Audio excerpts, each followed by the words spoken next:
Young Santana in the building, man. This is all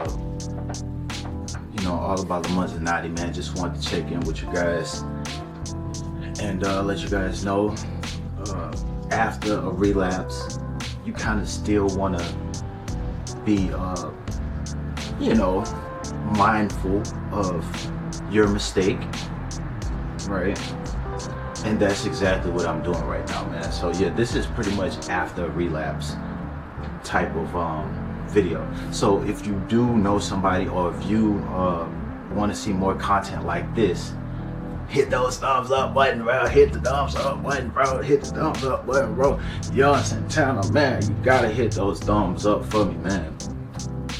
So boom, like the video, leave me a comment, man. Interact with me. Let me know in the comments how you guys' journey is going. And yeah, subscribe to this channel. You might want to subscribe, man. You might want to subscribe. I ain't going nowhere anytime soon, man.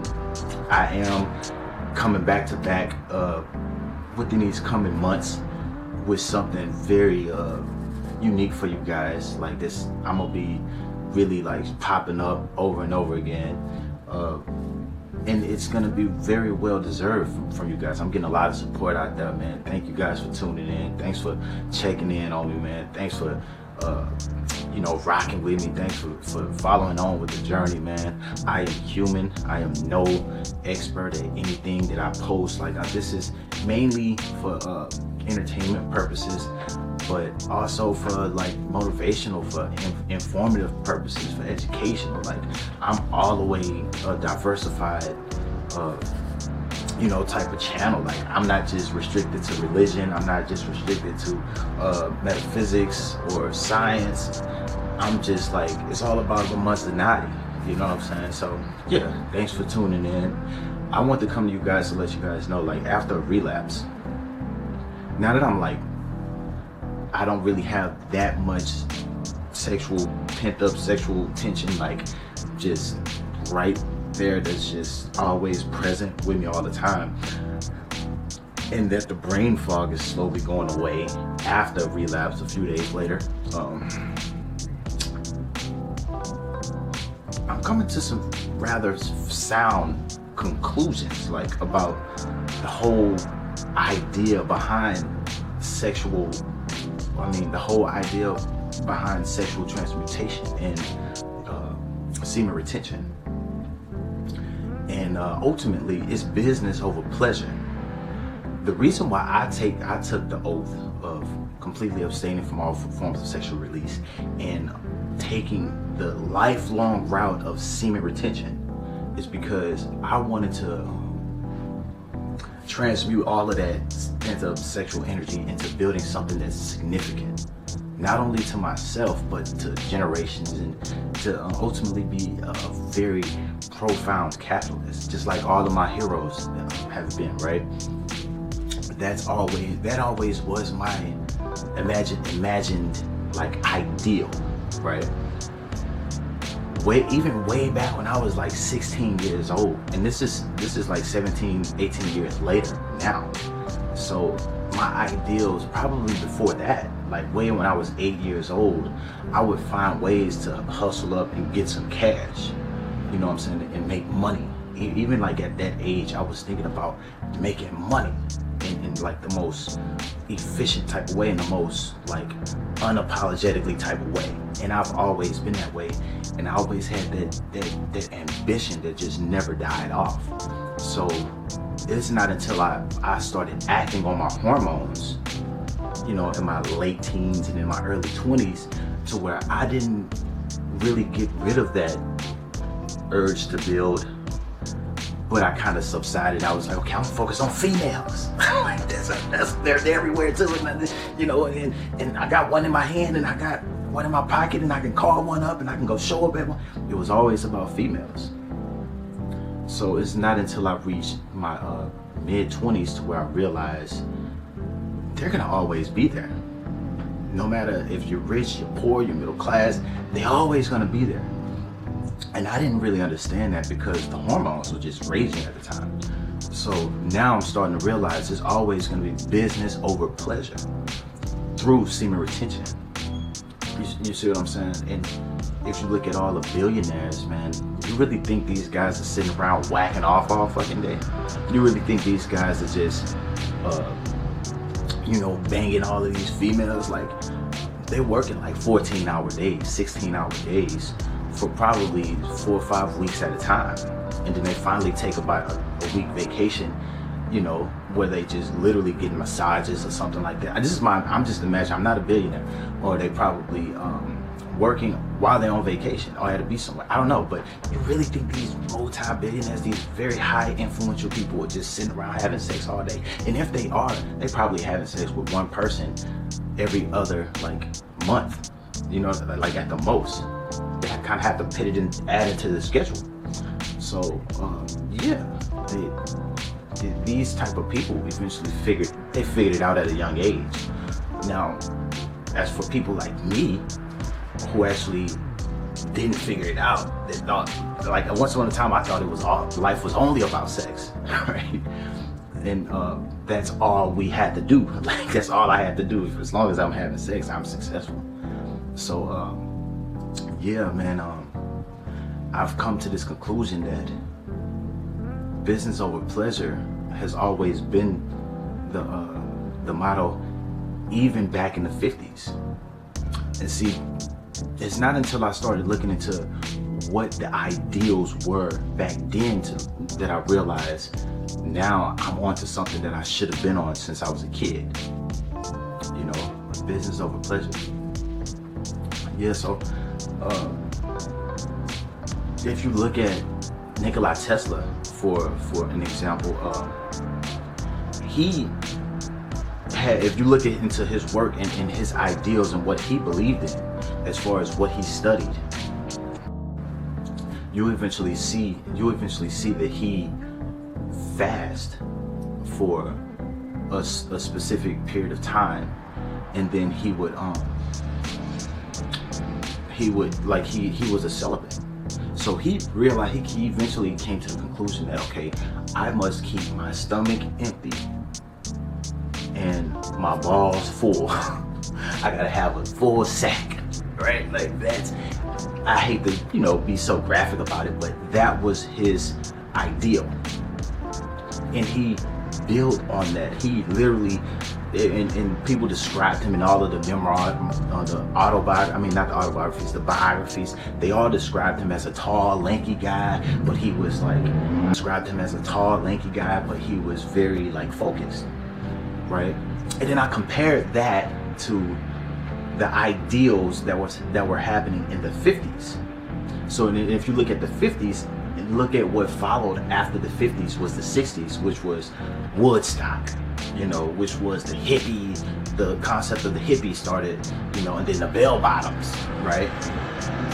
Which symbolizes energy going to the lower realms, right? The bell bottoms, you see the bottom of it is open, and then the top is narrow. So energy is actually flowing down, you're spilling your seed, right? Symbols like that. And, if you look at it in a symbol literacy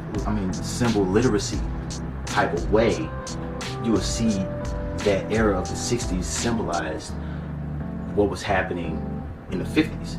And the law of cause and effect, I started looking at it like that, okay, the law of cause and effect, what effect came from the 50s was the 60s. What effect came from the 60s eventually was the 80s. And everybody know how the 80s was with the crack epidemic, right? And if you look at the effects from the 80s to the 90s, you will see that it was really bad shootings in the 90s. And then if you look at the 2000s, early 2000s, that's when everybody became gay. So it did. And after the 2000s, the decade after that, which is what we just came from, everyone's coming out as gay. It's not even, no one can hide it anymore. So yeah, it all stemmed from the 50s. And the ideals from the 50s was the exact opposite of what Nikola Tesla's ideals were. And that's what the saying, and that was in the 50s, was the most married we just came out of a recession in the U.S. and that was the most marriage was so ideal. It was the peak of marriage, right? And the ladies, the ideals back then, the mantra was keep his balls empty and his stomach full. The exact opposite of Nikola Tesla's. But if you look at the mantra today, it's what happy life, happy wife, or happy wife, happy life type of shit. Like, so the mantras are completely different today compared to the 50s. But you look at the marriage rates. Look at the effects now. Look at the marriage rates now. Don't take my word for it. Just look at the marriage rates, right?